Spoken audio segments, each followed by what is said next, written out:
নমস্কাৰ বন্ধুসকল, মই হিৰেন।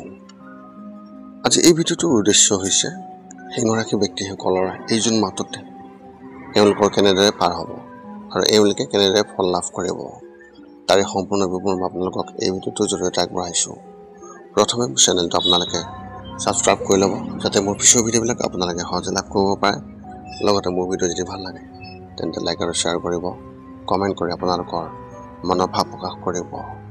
এতিয়া মূল বিষয়লৈ। সিংহ ৰাশি ব্যক্তিসকলৰ এই জুন মাহটোত এওঁলোকৰ পাৰিবাৰিক জীৱনৰ ক্ষেত্ৰত এনেধৰণৰ। এই মাহত আপোনাৰ পৰিয়ালত কিছু বিশেষভাৱে পাৰ্থক্য আহিব পাৰে। কোনো এটা বিষয়ক লৈ আপোনালোকৰ পৰিয়ালৰ সদস্যসকলৰ মাজত কাজিয়া হোৱাৰ সম্ভাৱনা অত্যন্ত প্ৰবল দেখা গৈছে, যাৰ বাবে আপোনালোকৰ পৰিয়ালৰ পৰিৱেশ অলপ অশান্ত হৈ পৰিব। এই সময়ত আপুনি ধৈৰ্য ধৰিব লাগিব। সকলোকে উচিত সন্মান কৰক আৰু আপোনাৰ বয়োজ্যেষ্ঠসকলে দিয়া যিবোৰ পৰামৰ্শ সেইবোৰ আপুনি শুনিবলৈ চেষ্টা কৰক। আপোনাৰ ভাই ভনীসকলে হয়তো কিবা এটা চিন্তাত পৰিব পাৰে আৰু কিবা এটা সমস্যাই তেওঁলোকক ভিতৰৰ পৰা অশান্তি দিব। এনে সময়ত তেওঁলোকক সম্পূৰ্ণ সহায় আগবঢ়াওক আৰু তেওঁলোকক সমস্যা সমাধান কৰাত চেষ্টা কৰক। ব্যৱসায় আৰু চাকৰি ক্ষেত্ৰত এনেধৰণৰ। আৰ্থিক দৃষ্টিকোণৰ পৰা এই মাহে আপোনাৰ বাবে এক নতুন সুযোগ লৈ আহিছে। ব্যৱসায়ীসকলে এই মাহত বহুতো খণ্ডৰ পৰা সুবিধা লাভ কৰাৰ সম্ভাৱনা দেখা গৈছে। কাৰো চকুত নপৰিবলৈ ৰাজহুৱা স্থানত নিজৰ সুবিধা আদিৰ কথা কোৱাৰ পৰা বিৰত থাকক। লগতে মঙ্গলবাৰে হনুমান চালিচা কমেও 3 বাৰ নিশ্চয়কৈ আবৃত্তি কৰক। চৰকাৰী চাকৰি কৰা ব্যক্তিসকলে হয়তো এই মাহত ভ্ৰমণ কৰিব লাগিব। সিহঁতৰ এখন চহৰৰ পৰা আন এখন চহৰলৈ যাত্ৰা কৰাৰ সম্ভাৱনা থাকিব। গতিকে সম্পূৰ্ণ সাৱধান হওক। ব্যক্তিগত খণ্ডত চাকৰি কৰি থকা ব্যক্তিসকলে এই মাহত অলপ চিন্তিত হ'ব আৰু চাকৰি হেৰুৱাৰ ভয় থাকিব। এনে পৰিস্থিতিত নিজৰ কামৰ প্ৰতি সম্পূৰ্ণ মনোযোগ দিয়ক আৰু মনটো শান্ত কৰি ৰাখক। শিক্ষা আৰু কেৰিয়াৰ ক্ষেত্ৰত এনেধৰণৰ।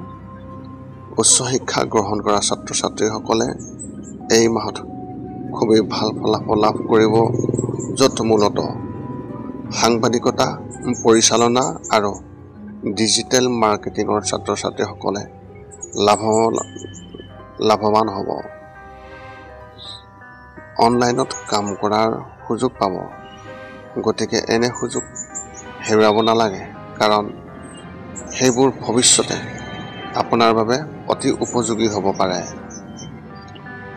প্ৰতিযোগিতামূলক পৰীক্ষাৰ বাবে প্ৰস্তুতি চলাই থকা ছাত্ৰ ছাত্ৰীসকলে তেওঁলোকৰ সহপাঠীৰ পৰা সম্পূৰ্ণ সহায় লাভ কৰিব, যিয়ে আপোনালোকক পথ প্ৰদৰ্শন কৰিব।